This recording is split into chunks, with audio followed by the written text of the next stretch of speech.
Hey guys, welcome back to the Meg and Maddie show. We have missed you so much, and we are so excited to be back with y'all.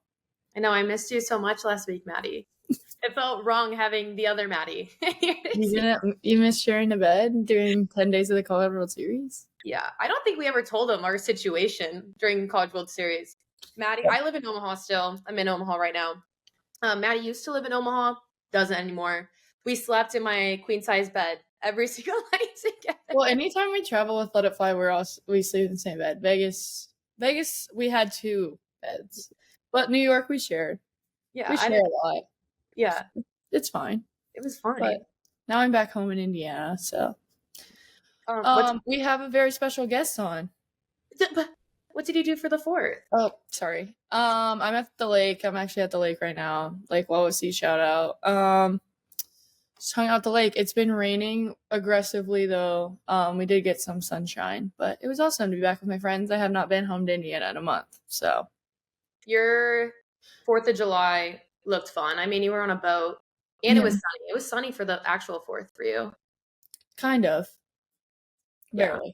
We had some sun, and I'll take it. So, how about you, Meg? Where were you? I was in Sarasota, and I got fried on the beach. You can't tell because I'm wearing my normal tan makeup, but my face is so red, and I'm peeling all right here. I got fried. I'm peeling up here.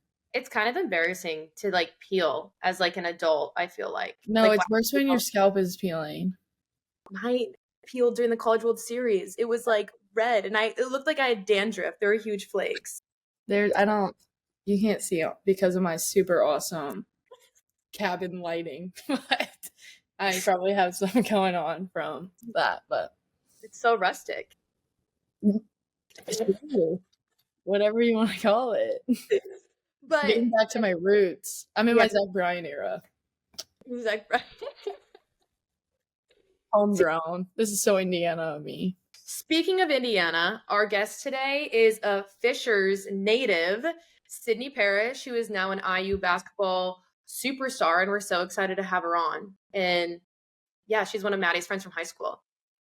Even earlier, yeah. But yeah, I actually played against Sydney in 4th grade in my 5-game basketball stint career.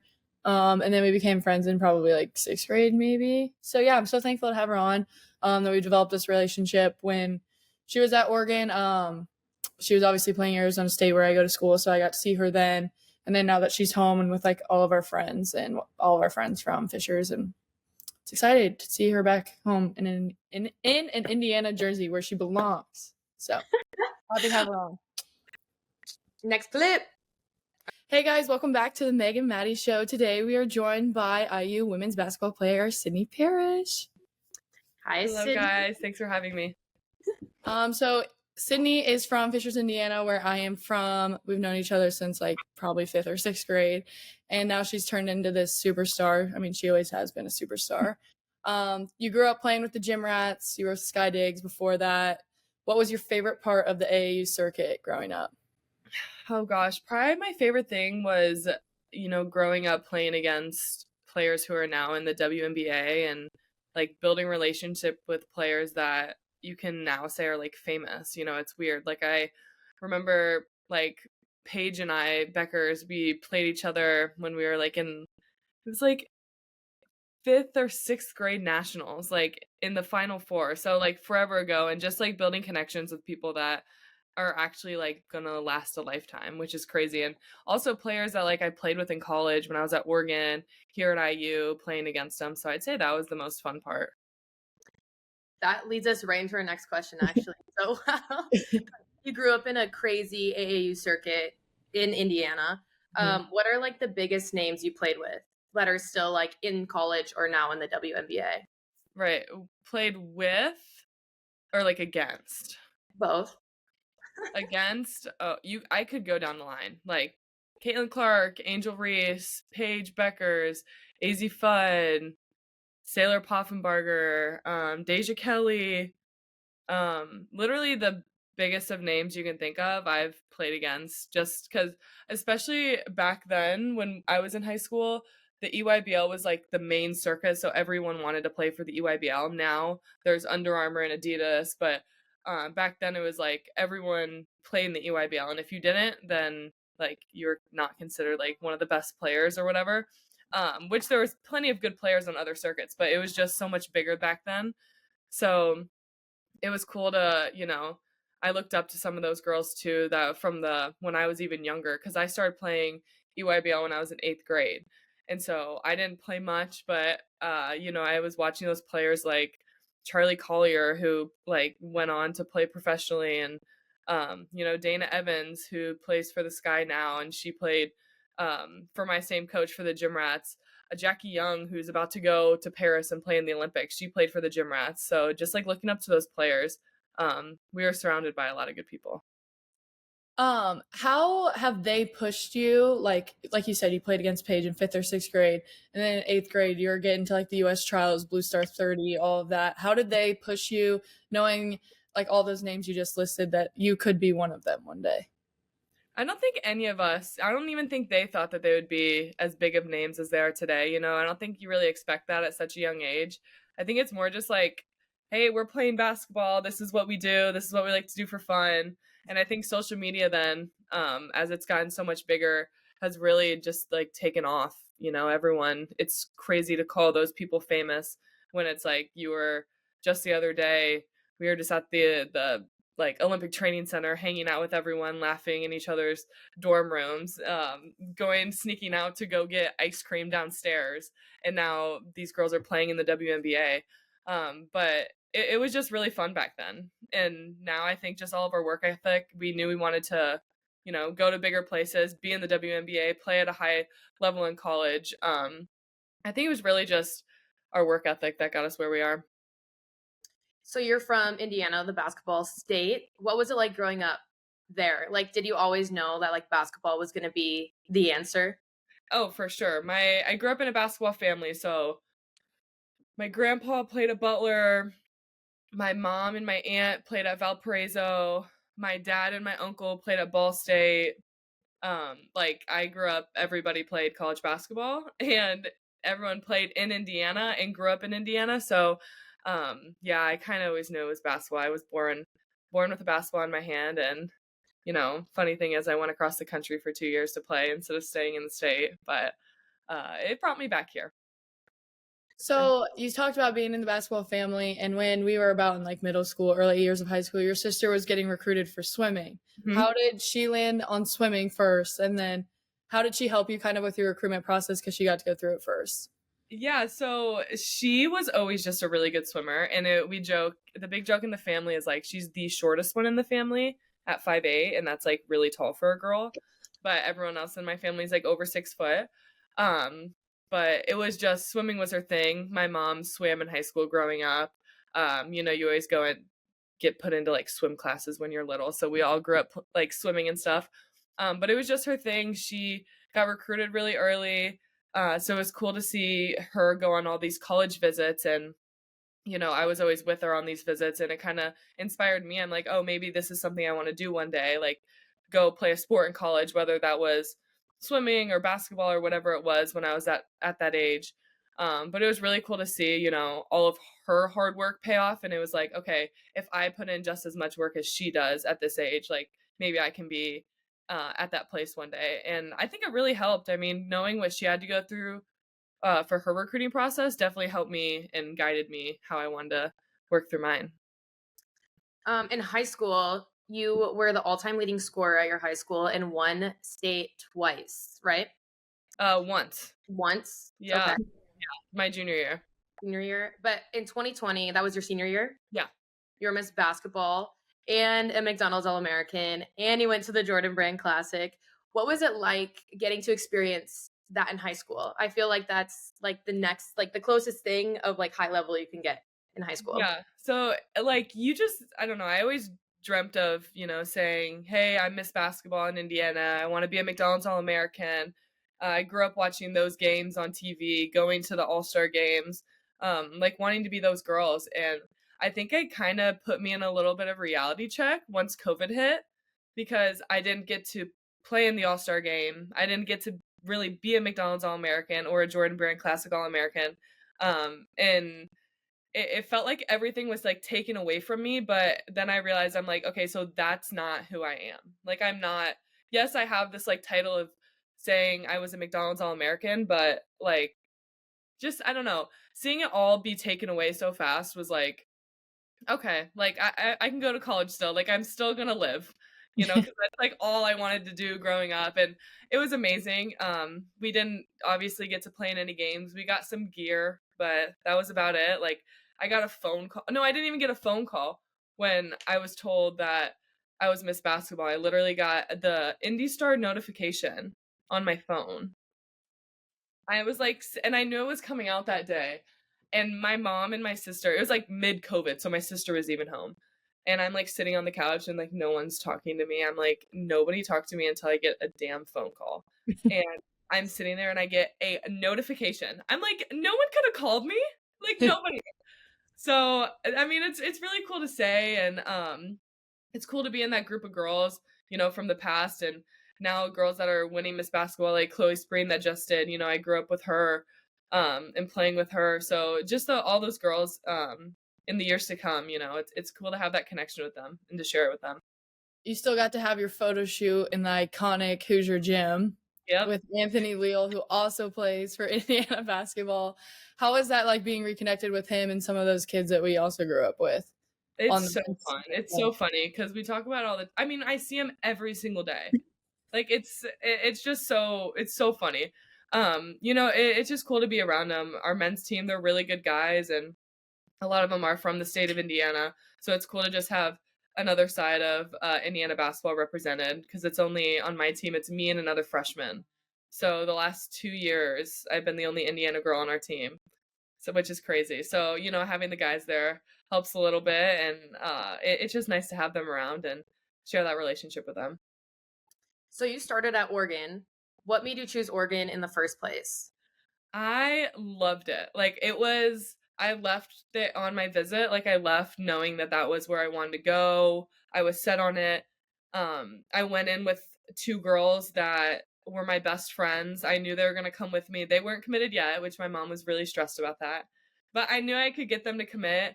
And they were my best friends, and we ended up having the #1 recruiting class in the country, 5 stars, 5 McDonald's All-Americans. It just all worked out perfectly. So once I committed and they committed after me, it was perfect. So I couldn't be more excited to leave Indiana and get out west. Those girls that you're talking about, like Maddie and Kylie, they transferred around the same time that you did. Did you guys all have that same similar thought process, like talking about it together, or like what wasn't that clicked after being the top ranked recruiting class? We didn't talk about it. So we transferred after our sophomore year, and none of us really talked about it at all because we were roommates, me, Maddie, and Kylie. And it was almost like a soft subject. We didn't really want to talk about it in front of everyone, talk about it in front of each other. And finally, I was the one to bring it up. I was like, guys, I think like I've been thinking about transferring after this season. And I don't remember if it was Kylie or Maddie, but one of them's like, oh, if you're transferring, I'm transferring. And then the other one's like, well, I'm not staying here alone. Like, if one transfers, we all have to leave. And so we were all thinking about it. It was best for us and our basketball careers. So we all just decided it was time. And it was funny. We all posted like that we were in the portal, like literally 2 minutes after each other. It was like boom, boom, boom. Yeah, I think you guys broke the internet. I think we did. It was so funny. I was like at home, and on ESPN, you know how they had like the little things. It was like breaking news. Maddie, Kylie, and Sydney are in the portal, and I was like, Mom, I'm on ESPN. That's awesome. So Kylie's now at Notre Dame. She just tore her ACL like earlier this year. Maddie went to Kentucky. She went home too, but now she's at TCU. And then another like essential member of your guys' crew was Pow Pow, who ended up at South Carolina and just won a natty. How are you guys all staying in touch through, like, you have Kylie that just tore her ACL, and then you have Pow Pow that just won a natty. Like, how are you guys still continuing to support each other on very ends of the spectrum? We've really done a good job staying connected. It's hard when we're all have our busy schedules in season.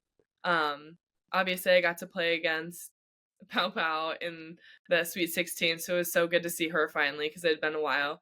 But was it last summer? We did a trip together We always try and, meet up somehow. I have a picture. It's so funny you say all these names, but like I literally have a picture of all of us, like Maddie, Kai, Tahina, me, and it's like it was before we all left. We have like notes on the back. It was so sad, but they're like the best people ever. I just got a call from Maddie and Kylie. They were like begging me to fly somewhere this weekend with them, and I was like, I really can't. Like I wish I could, but I do not have time with our practice schedule.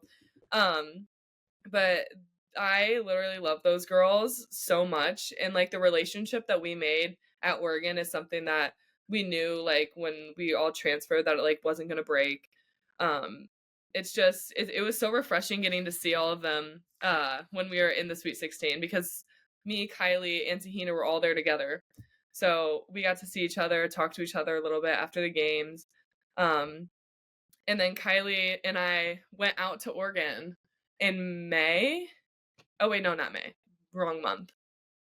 Yeah, right after season, we decided to go out there for like, we hadn't been back there since we had transferred. And we went to go visit some of our old friends. So I went out there with her like literally 2 days before her ACL surgery. So it was good to see her for a little bit before I knew she wasn't going to be on her feet for a while. Yeah. That's so sweet. I Right. like the friendships you make in sports are just like Oh, it's unmatched. the best. Through like the depth of it together, but then also there's so many high points. Like it's so hard to break. Oh yeah. Oh yeah, they're the best. But the transfer portal is so different now to like when you're getting recruited in high school with like NIL, and they're able to like offer money now. Basically, that's I feel like the only different thing, and you don't have to sit. Mm-hmm. But what was the difference between your high school to your transferring recruitment? I'd say the biggest thing is I like knew what I wanted. Like I knew, and I wasn't open to talking to every school in America. Like I was out of high school. I'd like get an offer in high school and be like, oh my God, like they really like me. Like I should go visit. I would get a text from a coach. I'd be like, not really interested. Like, it's fine, but I'm like, oh, that's a really good program. But I don't know. I think I just had more insight having 2 years of college under my belt, knowing what I wanted. I only talked to 2 schools really. So, it was really quick. I was in the portal in and out within felt like 2 days. Who else were you considering besides IU? Iowa. Okay, that's what I thought. Yeah. But I didn't want to misspeak. I think everyone knew that once we saw your name in there that you were coming home. No, everybody knew. I was on campus with my friends who don't play basketball at IU, and I was committed, and they had no idea. Like I had committed to Coach Morin in the program, and I was planning on telling him that week, and it was actually on April Fool's Day. I told them, and so they didn't believe me because I think they were really convinced I was going to Iowa. So I totally told them while we were there. So it was like really fun to, be with them on campus, knowing that I'd be there in the fall. How has life changed in this like aspect that you can drive home on a weekend if you want? Now you have a dog because your parents can come take care of it and all that kind of stuff. It's been amazing. I didn't think I would love it as much as I do. It's just so nice to be able to go home if I want, which I really don't go home that often because I feel like Bloomington just feels like home. Like I feel like my people are all here. I think my parents come down more than I go up back to Fishers. But it's so nice. I mean, my grandparents live 20 minutes away from here, so if I want like a home cooked meal from them, I can go see them 20 minutes up the road. It's just nice to have them in the stands, like my family, and that's the biggest thing. When I was at Oregon, the first year was COVID. In the Pac-12, you couldn't have anybody, no family. You couldn't have anyone in the stands. Like Big Ten, you could at least have family, I think. But so I couldn't see them for like literally an entire season, which was really hard, especially being a freshman. Like it's like the worst year of your life. So like not having them was really upsetting, just like the support, knowing that they're there. So knowing that I have like my entire family, it's like a joke when you come to games. I have literally like 50 family members at a game. I'm like, I don't even know where they're all sitting. I'm like, I can barely find my parents after a game. But it's just amazing. I love having them here. And it's so refreshing having them just like come down whenever. And for my dog, my mom like literally picked her up last week. She's like, "Can I please come take your dog?" I'm like, "Yes, you can." Well, you're talking about trying to find your family members in the stands. I don't know how you would find anyone in Assembly Hall when you're out there because A, the stands are like this, Yes. and B, it's so loud. I don't know how you even focus in there. Yeah, you can't hear anybody. Like when we have like sold out crowds or like at least like 15,000 plus, you can't hear. What's it like playing in there? It's literally so surreal. Like when it's so loud and there's like a buzzing in your ear because you just can't hear anything, it's like actually something that like you dream of. It sounds crazy, but like you dream of as a kid. And you're just like, what the hell? And I try before every game, like before lineups, to like take it all in. I like really try and look around, take a deep breath, like realize like what I'm doing is like living out my childhood dream and playing in this my like getting to represent like the state I grew up in too. So it's just like it's super cool. It's so special. We have an amazing fan base. They're literally insane. So I love it. I don't want to have one more year. I wish I could play here for like 5 more. Speaking of that, you're going on your 5th year. How have summer workouts been? They've been good. They're really hard.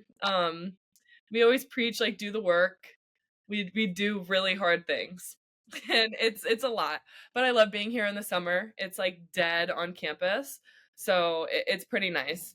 Summer workouts are good. They've been working us hard and we're healthy right now. I'm finally healthy, so it's been good. You were talking about Indiana and Coach Terry there for a second.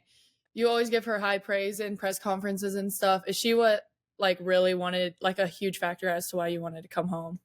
Yeah, she's been recruiting me since 8th grade. She was my first offer.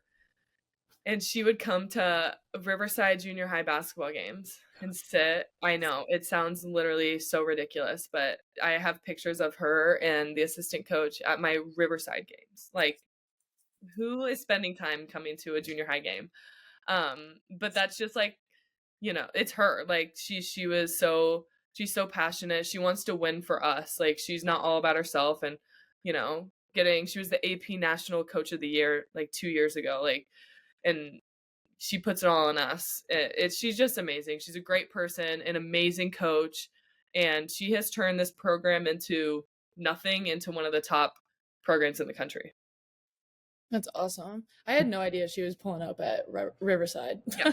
That's absolutely It crazy. doesn't surprise me though, Yeah. but I know. She's insane. And along with a great head coach, you played alongside great girls like Grace and Mackenzie. How did their senior leadership help your transition? It helps so much. I think that it helped more helping me become like a leader this year, being a 5th year senior. I got really, really close with Mackenzie the last 2 years. We always joke that like when I was coming in, she did not think we'd be friends like we are now. And that's like literally my best friend. But you have like the competitive spirit of Grace and that she's such a lead by example person. Same with Mackenzie. But just playing with great people like that, you take so much from them, whether it's on the court, off the court, the leadership roles, the work ethic. And I think it just kind of shows who Coach Morin recruits. She doesn't just recruit 5 stars, the best players in the country. She recruits good people, hard workers, and people that literally want to be in the gym 24/7 and work on their craft and be the best they can be, and not just show up and roll the ball on the court. that was pretty evident in your first year at IU. You guys got to be regular season champions. What was that like in Assembly Hall? It was crazy. I guess going to IU, like I knew we were contenders, but like I don't think I thought it was real until it happened. And when we won, we knew even if we lost to Purdue that game, we were going to win. We would just have to share it with Iowa, which we obviously didn't want to do. And we knew even though we won that game, like we're cutting the nets, we're like sitting down, taking pictures. And I think it was either me and Mac or me and Grace. It probably was me and Mac. I was like, it just doesn't feel like we won. Like, I don't know. It didn't feel like, and I think it's because we had our last game of the conference was we still had to go play at Iowa. And regardless, win or loss, when we were there, we still had our share of it. And so we were like, I don't know. I think it was just like the competitive side of us. We were like, we still have one more game. Like we're not done yet. We want to still finish this season, like the conference play on a win going into the Big Ten tournament. But other than that, it was a lot of fun. It was so cool. I mean, I haven't cut down a net since being in high school. So, you know, getting to finally accomplish something like that was really, really special. It's awesome. Y'all went to Greece for your preseason trip. How was the overseas experience? So fun. It makes me want to like think about playing overseas now. And it makes me want to literally travel. Like I want to go to Italy so bad now because that was my first time in like in Europe and stuff. But I think it also helped us with like team bonding and getting to know each other on like a deeper level than just, you know, being on the court. We were kind of joking on day 10. We were like, oh my God, I'm so sick of you guys. Like we need to, we were on a bus like 24/7 together. I was like, oh my God, I need like peace and quiet for 10 minutes. But it was literally so fun, so beautiful, so thankful that IU was able to send us. We have like a Women's Excellence Academy, and they raised money for us to go. So it was really good. It was really fun. Super cool. Like you just said, with playing overseas, now the WNBA is gaining all of the traction. Like all of the people we've listed before are getting up there. Which would you pick? If you had to pick right now. Oh, for sure, WNBA. Yeah. I don't know if I want to go play overseas yet.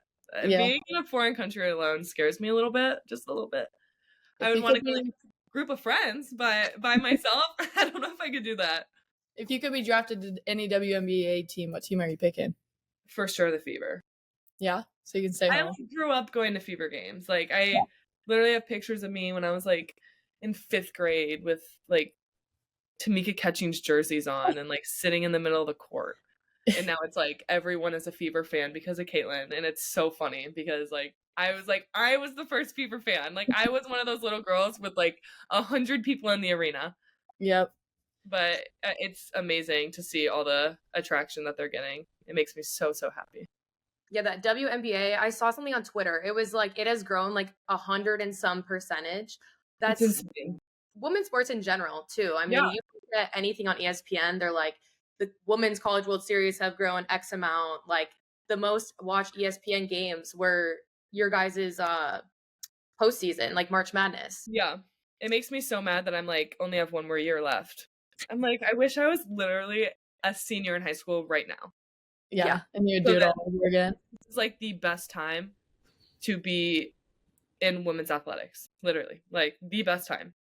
And it'll only get better from here. You paved the way for a lot of those people, and like as much as you might not see it, like we all knew like when Ashlyn Shade was growing up that she was going to be the next you even, and now she's going crazy at UConn, and it's stuff like that you had an impact on those kids regardless.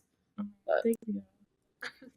You brought up Caitlin Clark though, and you got to beat her twice. Yeah. What was that like? It was good. Caitlin and I have a past relationship, and we were really close. So I got to know her really well, got to know her family really well. She's a great person. So, you know, getting to play against her, you know, I was almost her teammate. So, you know, getting to play against her was a lot of fun. She's a spectacular player. There's nobody harder to guard in America than her right now. So, you know, beating her at Assembly Hall, I think it was really special. The crowds that she brought to Assembly, you know, you can say all you want that we brought those crowds, but she did too. She brought her fans as well. And it's really cool what she's built and what she brings to women's basketball and women's athletics, just like you said. But it's been good. Glad I got 2 under my belt in Assembly. If I would have lost 1 in Assembly, I would have been upset. But they had ESPN Game Day was it at Iowa though? Iowa. Yeah, I remember that. That was the one where she hit the buzzer beater. Yeah, that hurt. But yeah, it sure did. I was. Oh my God, the ball went like I was if you watch replays, I'm under the basket like this, and it goes through the net, and I catch the ball, and I was like, oh. Sid's going through all 5 stages of grief all over again. I was like, there's just no way she hit that shot. I was like, there's no way. And I was like, actually, there is a way. Of course she did. I was not even surprised. Yeah, she did. Y'all were so close to knocking off USC in the tournament. Mhm. Was the unfinished business made you want to come back and take your 5th year? Or like a part of it? Right. Not necessarily. I think I decided I wanted to take my 5th year, honestly, at the beginning of the year. I think I knew. I hadn't told coach yet. And of course, our first game at Rutgers, when somebody in the press asked me, and I was like the video's so funny because they're like, "Are you going to take your 5th year?" And I was like, yeah. And then coach was next to me and I go, "If it's okay with you." Like I hadn't even like asked her or talked about it. She was like, yeah." I was like, "Okay, well now cat's out of the bag." Yeah. I'm taking my 5th year. But that the South Carolina game was so much fun. Great environment, an amazing team. Obviously, they didn't lose a game this year.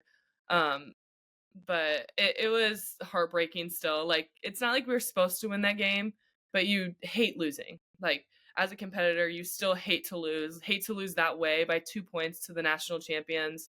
We were that close. We were one shot away. So not necessarily why I came back for my 5th year, but we know there's unfinished business. We know there's a chip on our shoulder, going into every workout, every practice, knowing that we are 2 points away from a really big upset. Yeah. Now you're playing with IU, which is a huge Adidas school now, which is much different than Oregon. What has been like the coolest part of Adidas, like in their collective? So now we're working with a huge Adidas school rather than a Nike school. What's been like the coolest part working with like their collective and like being sponsored by them and whatnot?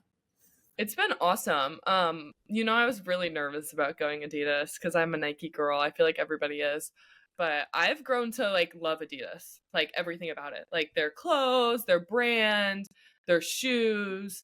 We got to do a really cool thing this year with the Adidas X like Fear God stuff. So all their everything. So Yeah. that was really cool. Hopefully we do something else this year with them. But it's been awesome. Like they've been amazing to me in every aspect really. So I guess I'm an Adidas girl now. What's the coolest thing you've been gifted? Gifted. I'm like looking at my closet. That's a really hard question. You could do top 3. You don't have to pick just one. So I love the Fear of God stuff personally. Mhm. Like we got when we were in the Sweet 16, we got a pair of like, I don't think I have them here. They're like just like basic tennis shoes, but they're the Fear of God ones, and I think they are so cute. They're like tan. Those are like my favorite shoes I have right now. Probably any of the Fear of God stuff. It's just really cool. It's something that nobody else has. Yeah.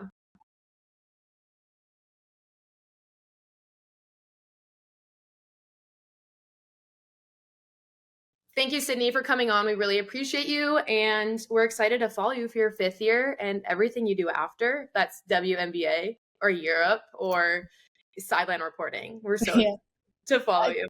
I literally think she'll be an ESPN reporter like after this. So I just like love that we got to chat with her. Meg got to know her. She's just an awesome girl that gives back to the community, is always one of the last people in the stadium signing anything for kids, girls. She's really growing the sport of women's basketball. She was doing it in high school. We've known her name in the basketball world since middle school. So I'm so excited that she has this platform and that she uses it for good. I'm so thankful that she came on. Yeah. But we'll see y'all next Wednesday with someone probably not as cool, but A mystery guest, rather. We're not telling you yet. No. Bye, guys.